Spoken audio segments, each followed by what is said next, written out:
So we're having a family and friends get together this weekend for our son's first birthday party. And so I plan to make some sloppy joes so we can eat them easily, like barbecue style, out on our grassy area here by our garden. And so I am trialing, and I have never made sloppy joes before, and so I'm going to trial a recipe in the crock pot because I imagine that would be easy to serve to a bunch of guests and not really have to worry about cooking too much. I am going to trial this with some ground beef that I have not yet defrosted, so that's a whole other little trick with this. But let's see how it tastes in the end. But I'll put a rough summary of how I end up with the recipe here in the description box below. But I am adding all the ingredients to the crock pot, putting it on high, and then I'll leave it here for 6 to 8 hours and we'll see how it tastes. So the sloppy joes turned out really nice. After just about 4 hours on high, it was done. Now I did stir about halfway through just to help break up the ground beef, but on high it was done in about 4 hours and we enjoyed a feast that night.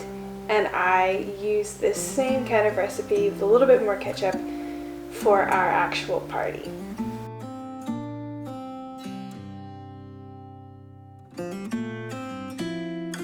Now I've already made a little banting flag a little while ago for the party, but now it was time to make the cake. There's no party without a cake. And so I started by making some applesauce first, peeling all of the apples and coring them and putting them on the stove to slowly soften and get to the point where I can just mush them into applesauce.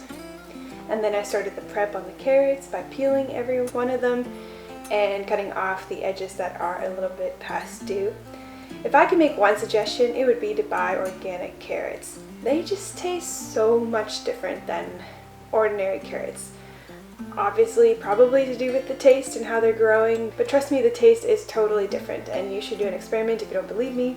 Buy organic carrots and buy plain old carrots from wherever that is not organic and do a taste test. And organic carrots are not that much more expensive than just any old carrots from Costco or the superstore that is not organic. So I think this is totally worthwhile. So here I am shredding the carrots and measuring out 2 cups for this recipe, and I'm actually doubling up this recipe, I'll explain later, but I'm just making sure I have enough carrots here right off the bat. And then I'm measuring the flour. Recently I have learned about the importance of actually scooping the flour and then using a spoon or some other flat object to flatten out the flour.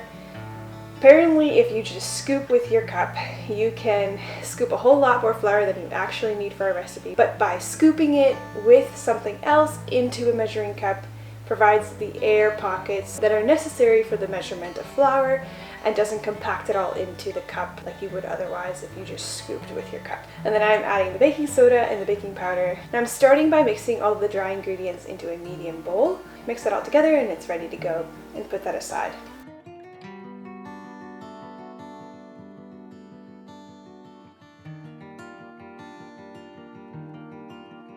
Now onto the wet ingredients. I'm going to start by mixing up my eggs first and then adding the rest of the wet ingredients.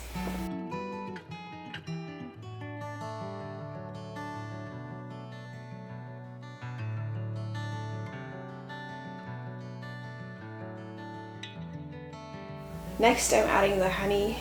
Depending on what state your honey is in, sometimes it's runny, but after a little while it gets a little bit more compact like this. Do your best to measure out the necessary amount, and then I'm going to mix for 4 minutes, making sure that the egg and the honey really combines well.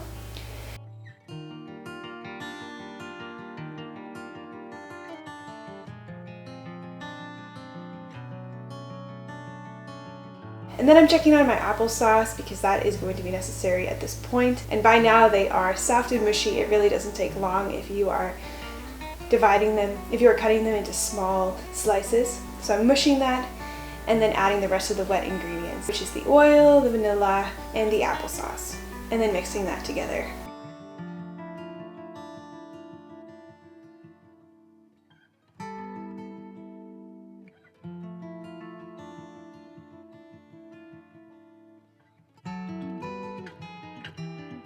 And by this point, I had a baby that really needed some one-on-one attention, and so we took a quick little break.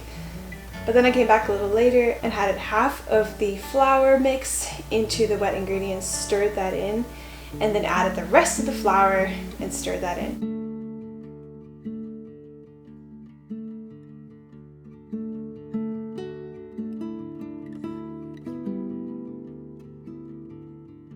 And then it is time to add the carrots. So I'm measuring in the amount that I need.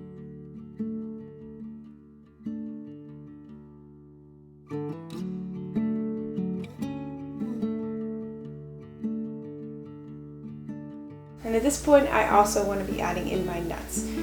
Now, they're not super fine, so I'm kind of squishing them with my fingers as I go here to about edible sizes, but still they are big enough where you can get a crunch when you are taking a bite into this cake.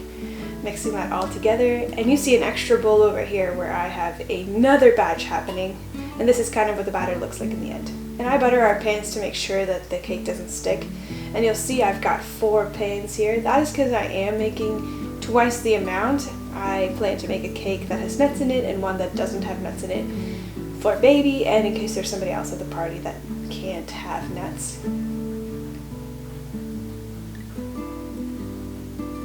I'm dividing the batter equally between 2 pans, in my case 4 pans, and then popping them into the oven to bake for 25 to 30 minutes at 350 degrees Fahrenheit.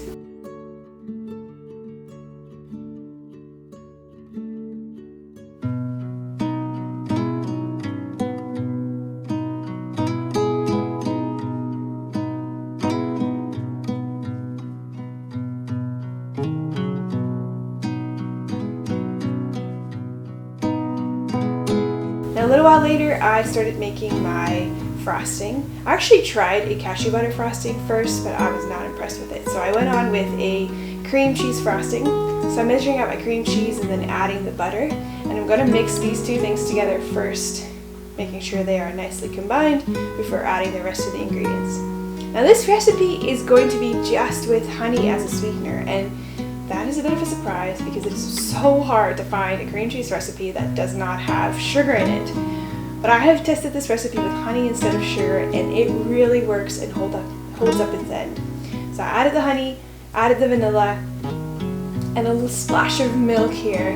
And this is the perfect combination to have a spreadable cream cheese frosting that does not fall flat. I don't know about piping it for cupcakes and all kinds of fancy designs, but for a carrot cake this is perfect because we're just spreading cream cheese in between the 2 cake layers, and on top we're not really doing any fancy cake frosting designs.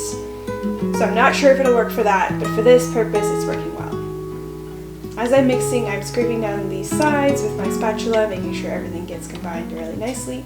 And then at the very end, I am going to add the secret ingredient, which is arrowroot powder.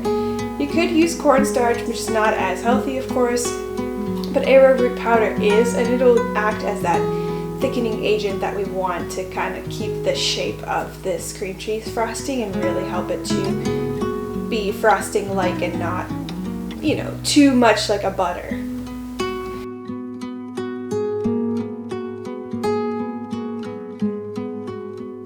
And here I am showing you the nice consistency that this cream cheese holds.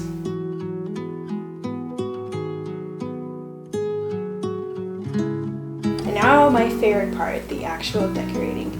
So I'm grabbing my 2 cake layers and starting by adding a layer of cream cheese on my first cake.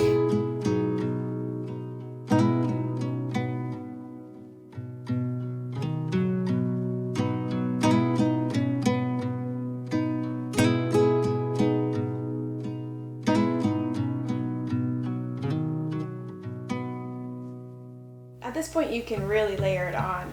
Having that nice cream cheese spread when you are taking a bite is so delicious. And so here I do not hold back and I add a pretty thick layer of cream cheese, and then I spread 1 more layer of cream cheese on top of my final piece of cake. Now, not included in this video is where I add some nuts to the top later that I just blended in my food processor until they were nice and small and sprinkled it on top to make a really nice cake topping. I have a picture here somewhere of the birthday, and I'll throw a couple of photos in here just to give you an idea of what the final cake looked like. But this cake tasted so good. I got so many good comments afterwards, And so this is definitely a really good alternative if you are looking for a carrot cake without any sugar and a cream cheese frosting without any sugar either. This is totally baby proof and sugar proof, which I just love.